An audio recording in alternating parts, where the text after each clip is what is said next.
Hey guys, welcome back to my channel village Stree life what's up. I hope सब लोग अच्छे होंगे और जिनका भी एग्ज़ाम हो गया हो वो एकदम भी चिल कर रहे होंगे जैसे कि मैं कर रही हूँ आज। और जिनका भी एग्ज़ाम होगा वो थोड़ा सा टेंस होंगे, तो आपको टेंशन लेने की ज़रूरत नहीं है। एग्ज़ाम मेरे ख्याल से मतलब इजी टू मॉडरेट आ रहा है, मतलब है ना, जैसे 150 नंबर में तो 100 नंबर का तो मैं मानती हूँ कि इजी है। बस अगर जिन्होंने पढ़ा है तो। और जो मतलब क्वेश्चन आंसर पूछे जा रहे हैं ना, व्यवहारिक पूछे जा रहे हैं पेडोलॉजी, और पेडोलॉजी तो इतनी ज़्यादा इजी है ना, अगर आपने डेली पेडोलॉजी की प्रैक्टिस की है और आप सीडीपी बच्चों की जो मानसिक स्थिति है, बच्चों का व्यवहार समझते हैं, तो मैं मानती हूँ आपके जो होते हैं ना पेडोलॉजी वाले, वो क्वेश्चन गलत हो ही नहीं सकते। तो बस मेरे भगवान की कृपा से, मेरी मेहनत से, आप लोगों की दुआ से जो मेरे मार्क्स आए हैं तो मैं उतने में बहुत खुश हूँ। वैसे मैं उम्मीद तो की थी कि 100+ नंबर आए, लेकिन कोई बात नहीं, अभी पात्रता परीक्षा है, बस मैं क्वालिफाई हो गई और वही मेरे लिए बहुत है। और बता दूँ आपको, मेरे 93 नंबर आए हैं। और पता है जो मेरे लैब में किसी के भी मैंने नहीं सुनी कि 90 के ऊपर नंबर गए हैं। किसी के एक भैया के थे 89 और किसी के थे 80, मतलब किसी के फिर 80+ थे, किसी के 70 मतलब 75+। और कई लोग तो ऐसे हैं 60% तो मुझे लगता है कम से कम मतलब डिस्क्वालीफाई हो गए हैं एग्ज़ाम से। तो है ना, बिना मेहनत के कुछ नहीं होता है। कई सारे जैसे हाउस वाइफ, अधिकतर हाउस वाइफ लोग थी जिन्होंने एग्ज़ाम दिया है, तो सभी के मतलब उसमें ना एक ही बात थी कि घर का कामों के साथ पढ़ाई मैनेज नहीं हो पाती है, पढ़ाई नहीं हो पाती, इसलिए हमारी पढ़ाई नहीं हुई और हम क्वालिफाई नहीं कर पाए। तो ये वाली कंडीशन ना मेरे साथ पिछली बार थी, जब मैंने वर्ग 3 का एग्ज़ाम दिया था, जब पिछली बार हुई थी तब।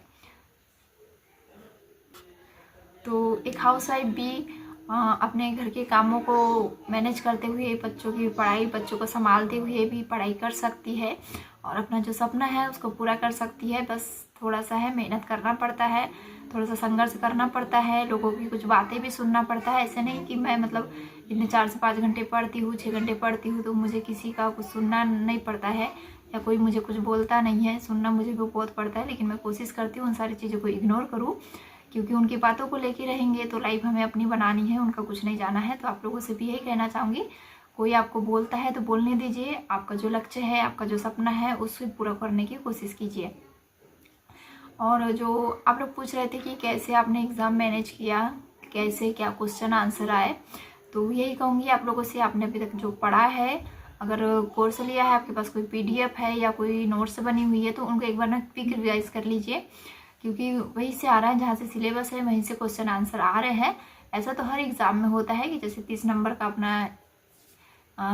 का एक सब्जेक्ट का है तो उसमें 5 नंबर के ऐसे क्वेश्चन होंगे जो हमें ऐसा लगेगा कि हमने पढ़ाई नहीं है। मुझे भी EVS में और कुछ लैंग्वेज का हो या कुछ ऐसे क्वेश्चन को ऐसे लगे कि मैंने उन्हें कभी सुना ही नहीं है। तो ऐसे क्वेश्चन आप लोगों को भी देखना पड़ सकता है जिसमें 5 नंबर, और 5 नंबर के क्वेश्चन ऐसे होंगे जो हमको कन्फ्यूज़ बहुत ज़्यादा करेंगे। हमने वो चीज़ पढ़ी तो हुई है लेकिन कन्फ्यूज़ बहुत ज़्यादा करेंगे। लेकिन अगर आपने अच्छे से पढ़ाई की है, अच्छे से रिवीजन किया है और मॉक टेस्ट वगैरह लगाया है, तो मैं मानती हूँ एक सब्जेक्ट में 20 नंबर आपके कहीं से भी नहीं जा सकते हैं। तो बस ये डरने की बात बिल्कुल नहीं है। जैसे मैं भी वो देखती थी ना रिव्यू उनका कि कैसे क्वेश्चन है क्या, तो उनका रिव्यू देख के ना कहीं मुझे भी वो थोड़ा सा टेंशन होने लगी थी। मैं थोड़ी सी घबराहट सी हो गई थी कि कैसे क्वेश्चन आएंगे, मैं कैसे मैनेज करूँगी। लेकिन ऐसा कुछ भी नहीं है, क्वेश्चन बहुत अच्छे आ रहे हैं, बहुत ईजी आ रहे हैं। और मुझे लगता है हर शिफ्ट में यही लेवल रहता है, 4-5 क्वेश्चन एक सब्जेक्ट के इधर उधर तो होते ही है। तो थोड़ा सा आउट ऑफ सिलेबस तो नहीं कहेंगे, थोड़ा सा डीपली पूछ लेता है, तो बस थोड़ा सा डीपली पढ़ने की ज़रूरत है। और आप लोगों की एक चीज़ ज़रूर कहना चाहूँगी, अब जब एग्ज़ाम देने जाए ना, घबराहट तो मैं मानती हूँ होती है, मैं कितना भी कहूँगी आप लोगों की घबराने की ज़रूरत नहीं है। तो घबराहट तो थोड़ी होगी, मुझे भी हो रही थी। तो बस थोड़ा घबराए, लेकिन बहुत ज़्यादा नहीं कि घबराहट के चक्कर में जो आता हुआ है वो भी चले जाए। तो बस हल्की सी घबराहट भी ज़रूरी है। तो और सबसे पहले ना मैथ से कभी भी एक कोशिश कभी नहीं करना चाहिए कि मैथ से करना है। कल के जो मेरे साथ के एग्ज़ाम देने वाले हैं, कई लोगों का ये कहना था जैसे कि सीक्वेंस वाइज हमने किया है। जैसे मेरे इसमें आया था, पहले संस्कृत आया था, फिर हिंदी, मैथ, CBS, मतलब ऐसा था। तो आपको ना मैथ्स सबसे लास्ट में करना है। सबसे पहले जो आपको सब्जेक्ट ईजी लगता है, जो चीज़ें बनती है, उन सब सब्जेक्ट को करना है। और वहाँ ना सब्जेक्ट वाइज नहीं दिया रहता है, बस 1 से 150 तक ऐसे रहेंगे नीचे दिए हुए। तो आपको 1 से 1 से 30 तक दूसरा सब्जेक्ट होता है, 31 से फिर 60 तक दूसरा सब्जेक्ट होता है।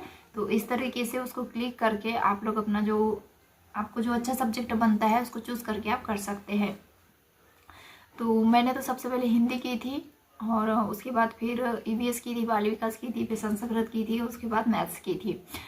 तो और जो है ना पेडोलॉजी तो वैसे सबकी अच्छी थी, लेकिन संस्कृत में उसमें मतलब पेपर की गलती नहीं है, मेरी गलती है, क्योंकि मैंने ना जो संस्कृत में व्याकरण होती है उस पर मैंने पहले से ही ध्यान नहीं दिया था, क्योंकि वो चीज़ें मुझसे बिल्कुल नहीं बन रही थी और सीखने का बिल्कुल टाइम नहीं था।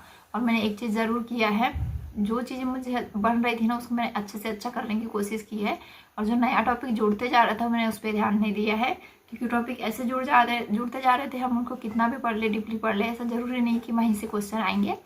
तो इसलिए जो चीज़ नहीं थी और उसमें 3-4 नंबर का ही था, तो मैंने उन सब चीज़ों को इग्नोर किया है, और जो चीज़ें आ रही थी उसको मैंने अच्छे से अच्छा करने की कोशिश की है। मैथ्स में भी ऐसे ही है, कुछ चैप्टर ऐसे थे जैसे मिश्रधन वगैरह वगैरह का था, लाभ हानि वाले कुछ चैप्टर थे, उन सब चैप्टर को ना मैंने इग्नोर किया था। और जो चीज़ें मुझसे बन रही थी जैसे आयु है, अनुपात है, विभाज्यता वगैरह है, विभाज्यता तो वैसे नहीं आया था तो मैंने उन सब चैप्टर को बहुत अच्छे से करने की कोशिश की थी, ताकि वो उनसे मुझे 1 नंबर भी नहीं काटना है। तो बस इस तरीके से मेरी तैयारी थी, इस तरीके से स्ट्रेटेजी थी। तो आप लोग भी डरिए मत, सब अच्छा होगा। बस थोड़ा सा आपको व्यवहारिक सोचना पड़ेगा, जैसे पेडोलॉजी आप बना रहे हैं तो व्यवहारिक सोचना पड़ेगा, बच्चों के हिसाब से सोचना पड़ेगा, अपने हिसाब से नहीं। तो उस टाइप से आपकी पेडोलॉजी भी बहुत अच्छी बन जाएगी। कुछ क्वेश्चन ऐसे हो गए 5 नंबर के, तो उनको बस आप मन से ही लगा दीजिए अगर नहीं बन रहा है तो। और मैथ्स में तो ना कुछ टॉपिक ऐसे हैं जो शुरुआत से वही टॉपिक मतलब आ ही रहे हैं, तो मैथ्स में आप अच्छे खासे नंबर ला सकते हैं, अच्छे से अपने मैथ्स को और अच्छा करके, क्योंकि मैथ्स एक ऐसी चीज़ है ना, अगर हम अच्छे से करते जा रहे, करेक्ट करते जा रहे हैं तो उसमें नंबर कटने के चांसेस नहीं होते हैं। तो बस यही कहूँगी, सबसे ज़्यादा आप हिंदी पे ध्यान दीजिए, संस्कृत एंड CDP भी काफ़ी ऐसा मैंने सुनने मिला था कि मतलब आउट ऑफ सिलेबस आ रही, पता नहीं कहाँ से आ रहा है, लेकिन मुझे ऐसा नहीं लगा, जो चीज़ आ रहा था वही आ रहा है, जो सिलेबस में है वही आ रहा है। तो बस यही है, जिनका भी एग्ज़ाम हो गया है, तो जिन्होंने मतलब क्लिक कर लिया है, पास कर लिया है, तो उनको बहुत सारा कॉन्ग्रेचुलेसन। जो कुछ नंबर से रह गए हैं, डिस्क्वालीफाई हो गए हैं, तो कोशिश कीजिएगा जो आगे जब भी एग्ज़ाम आएगी तो उसमें पूरा अपना 100% लोगों की बातें ना सुन के अपना भविष्य सुरक्षित करने के इससे आप लोग अपनी प्रिपरेशन कीजिएगा। चाहे लोग जो भी कहे, थोड़ा सा टेंशन होता है, थोड़ा सा डिमोटिवेट हो जाता है जब नेगेटिविटी आसपास आ जाती है, लेकिन कोशिश कीजिए उससे बाहर निकलने की और अपना जो लक्ष्य है, अपना जो सपना है उसको पूरा करने की। और जिनका एग्ज़ाम है उनको यही कहना चाहूँगी, टेंशन लेने की बिल्कुल ज़रूरत नहीं, एकदम फ्री माइंड होके आप जाइए और बस अच्छे से कीजिए और कोशिश कीजिए कम से कम जो 75 नंबर तो आ ही जाए, और 75 नहीं कहूँगी, कम से कम 80 नंबर आ जाए, क्योंकि 75 नंबर में कई बार ऐसा होता है ना नॉर्मलाइजेशन में, जैसे किसी की 76 है, किसी की 77 है, तो नॉर्मलाइजेशन में कम हो जाते हैं, तो फिर उन डिस्क्वालीफाई हो जाते हैं, और जो डिस्क्वालीफाई है वो क्वालिफाइड हो जाते हैं। तो कोशिश कीजिए कम से कम 80 के ऊपर नंबर लाने की। और अगर आपको अभी टाइम है तो मॉक टेस्ट ज़रूर लगाइए। मॉक टेस्ट ना बहुत ज़्यादा फायदा करते हैं एग्ज़ाम में। जैसे कि सेम कोई ऑप्शन होता है, वो दो ऐसा लग रहा है कि हम दोनों सेम टू सेम है, कौन सा लगाए कौन सा नहीं लगाए, तो इस चीज़ में तर्क लगाने में जो होता है ना मॉक टेस्ट, वो बहुत ज़्यादा हेल्प करता है। और मॉक टेस्ट लगाने के बाद सबसे ज़रूरी बात होती है उसका एनालिसिस करना। तो बस यही है। और जिनका भी अभी एग्ज़ाम है 30 तारीख तक, तो उनको बहुत सारा ऑल द बेस्ट, और कोशिश कीजिए बहुत अच्छा से अच्छा हो जाए। तो इसी के साथ मैं वीडियो एंड करती हूँ। आई होप आप लोगों का मेरा आज का रिव्यू वीडियो पसंद आया होगा, थोड़ा हेल्प करेगा आगे की एग्ज़ामों के लिए। तो बाय बाय, टेक केयर।